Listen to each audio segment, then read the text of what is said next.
Imagine holding ETH and being able to stake it to make 50%, 100%, or even 500% annually. That might be something that's completely possible in the future thanks to something called restaking. And as much as you might think, or this might sound like some sort of obscure degen Ponzi scheme I'm talking about, it's not. Some of the top minds in the crypto space are involved with restaking, and even Vitalik has given his takes on it. And EigenLayer, the project that's leading the restaking movement, has already seen over $600 million locked on their platform in anticipation of restaking. In this video, we're gonna cover what is restaking.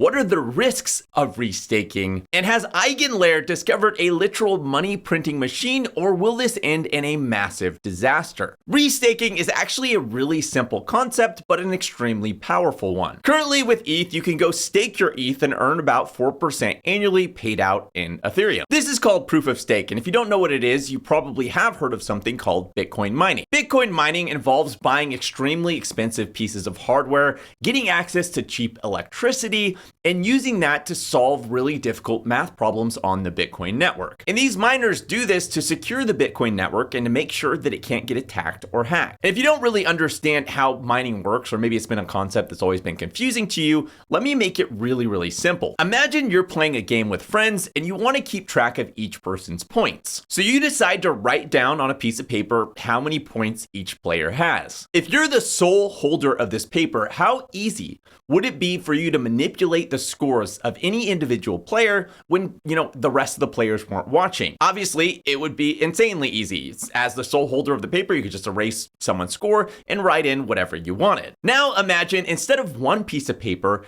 if there was 5 pieces of paper, and you and each one of your friends all had a piece of paper and each wrote down everyone's score simultaneously, so that each person always had a copy of what every single individual player's score was. Now, how difficult would it be for you to manipulate the score of any individual player? Obviously, it would be near impossible. You would have to somehow get access to the majority of those pieces of paper and change the score for whatever player's score you wanted to change on every single one of those papers. Obviously, if you just change the score on your own piece of paper, everyone else would be able to look at all the other pieces of paper and see that your score didn't match the scores on all the other pieces of paper, and therefore know that you had cheated, or at least made a mistake. That is, in essence, exactly how a blockchain functions. Each Bitcoin miner is like one of those pieces of paper, and they each contain a copy of the overall ledger showing how many funds each individual wallet address holds. So if one miner goes in and tries to change the balance on a certain wallet address, say their own wallet address, and say, hey, they have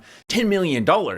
When it connects to all of the other Bitcoin miners, they can all see, hey, that doesn't match up with what our ledgers say. Our ledgers say that that Bitcoin address has a lot less Bitcoin than your ledger says. Therefore, you're reporting inaccurate information. All right, congratulations. You now understand more about blockchains than 99% of people on the planet. And I swear all of this is going somewhere. You just kind of have to understand these things if you want to understand how restaking works. Okay, so in the same way, ETH uses something called proof of stake. With proof of stake, you deposit 32 ETH into an ETH validator, and it acts essentially as the same function as a Bitcoin miner. But instead of solving complex math problems that require a ton of electricity, the ETH validators don't require a ton of electricity. They don't require a lot of expensive hardware. Instead, it uses economic incentive to secure the network. For example, in the same way that if you, with an ETH validator went and tried to manipulate the blockchain and tried to change it so that your address had a lot more money than it actually did, all the other ETH validators would sync up and be like, hey, you're lying, that's not true, and therefore what you're reporting is wrong. But with an ETH validator, when you try to cheat and manipulate the results, there's actually an economic consequence called slashing, which very simply just means that the ETH you deposited in that validator to secure the network, you lose it. So you get all that money, that gets taken from you. You try to cheat, you lose your money. Going back to the game with friends, it'd be like every single friend took $200 out of their wallet, stuck it into a jar and said, hey, if anyone tries to cheat, they lose their $200. That's how ETH slashing works. If one of the ETH validators acts maliciously, then they lose their ETH. So obviously they don't want to lose their ETH, so they're going to do the right thing. At least that's the idea. Now, going back to Bitcoin mining, why would somebody spend thousands of dollars on Bitcoin mining hardware to secure the network? People aren't just going to go spend their life's fortune to do this out of the goodness of their heart. The reason they do it is because the network pays them to. By solving these problems and securing the network, the Bitcoin network rewards them each block with Bitcoin mining rewards. For example, each Bitcoin block rewards around 6.25 Bitcoin. For ETH, it works similarly, where the network pays validators about 4% annually in ETH to secure the network. So in essence, both networks pay people in emissions from their own blockchain to secure the network. And the reason they do this is because obviously the blockchain couldn't exist if people weren't actually going out there and doing these things to secure it, because then it would be easily hackable and nobody would use it. To date, both the Bitcoin and the Ethereum networks have never been hacked, which is pretty impressive considering how much money and economic value there are on both chains. Neither of those networks have been hacked. Now, you've probably heard of like crypto hacks. Those are different things. Maybe somebody had money in a wallet, they had their crypto in a wallet, that maybe got hacked. Maybe there's a protocol built on top of Ethereum and that got hacked, but Ethereum itself never hacked. Bitcoin itself never hacked. And it's because of all of this hardware, all of these validators, all of these Bitcoin miners that are securing the network. And for a blockchain, typically security is their number one expense. Okay, and I hope you guys are following along because I'm finally getting to the point. Restaking is the idea that what if we use that same ETH validator that's securing the Ethereum blockchain to secure other things. That wouldn't be possible with something like Bitcoin miners because the hardware is actually being used to solve these difficult math problems. And so, the hardware is at capacity. It can't do anything else.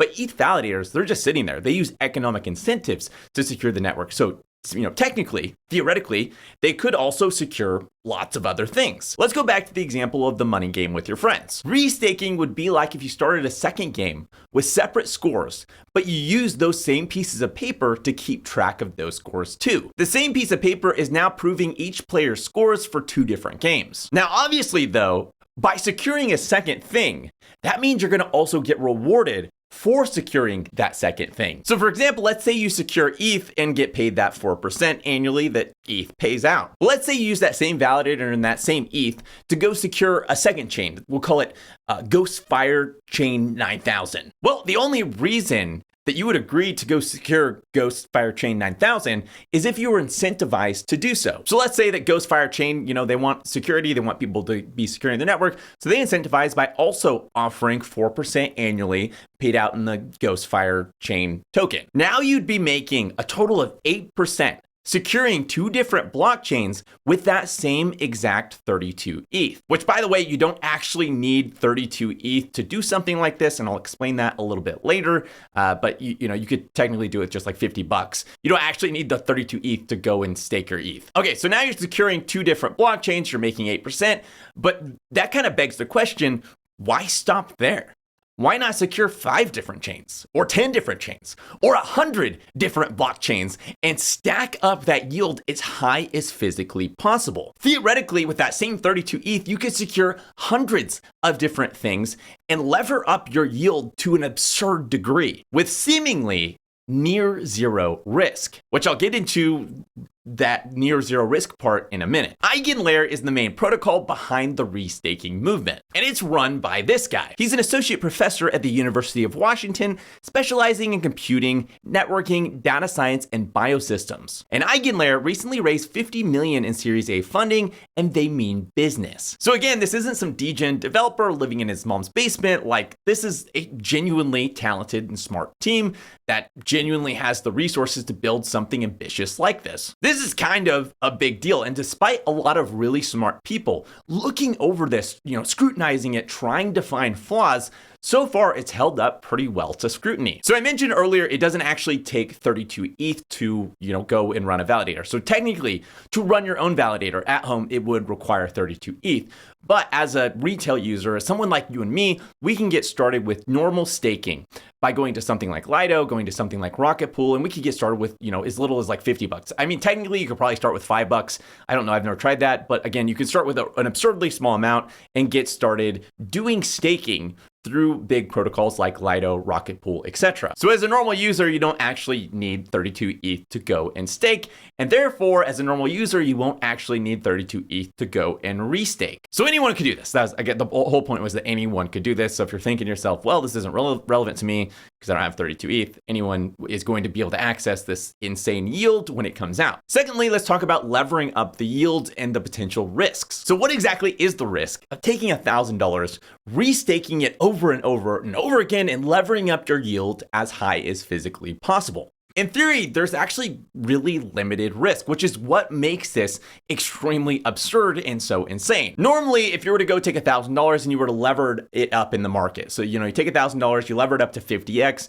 the more that the price moves on the underlying asset that you've levered up, the higher chance you are to get liquidated. So with 50x leverage on $1,000, say on ETH or whatever, if ETH drops just a little bit, you could actually lose everything. And it's super, super high risk depending on how fast the price of ETH is moving around. So normally the word leverage, that means extremely dangerous. With something like restaking though, it's completely different. As you lever up yield, restaking your ETH to secure more and more things, you technically should be totally fine as long as you don't go and do anything you're not supposed to. So in a situation like this, the control for the outcome is completely controlled by you. Back to the example of the games with friends. Let's say that you guys are doing the same thing. You all have that $200 in a jar. So if anyone cheats, they lose their $200. But now each piece of paper isn't recording one game or two games. It's recording 5 different games. So each piece of paper is recording 5 separate scores for all the players for 5 different games. And if you try to cheat on any of those games, you lose your $200. So technically now you are 5 times as likely to lose your money, but at the same time, you won't lose it unless you go and cheat.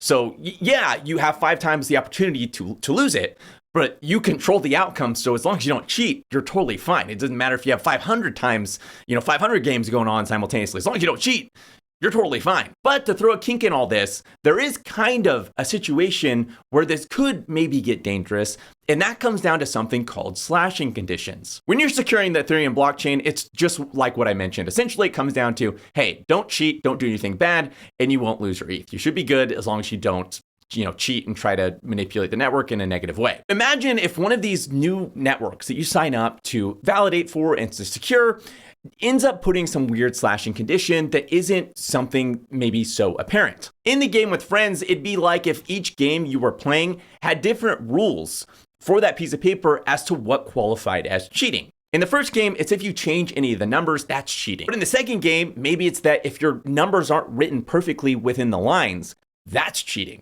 And in the third game, if your text isn't perfectly capitalized, that's cheating and qualifies for you losing your $200. And you can kind of imagine all the different things you could do. And if you broke even one of these rules, you would lose all 200 of your dollars. So you can see how adding 100 different games with 100 different sets of rules would actually make it more and more dangerous and more likely for you to lose your $200. However, while that sounds scary, and I suppose it is possible, in reality, there's little reason for slashing conditions to do absurd things like that. In all likelihood, they should essentially be just about the same set of slashing conditions. Meaning, yeah, with your game with your friends, you could set weird rules like that, but who would actually do that?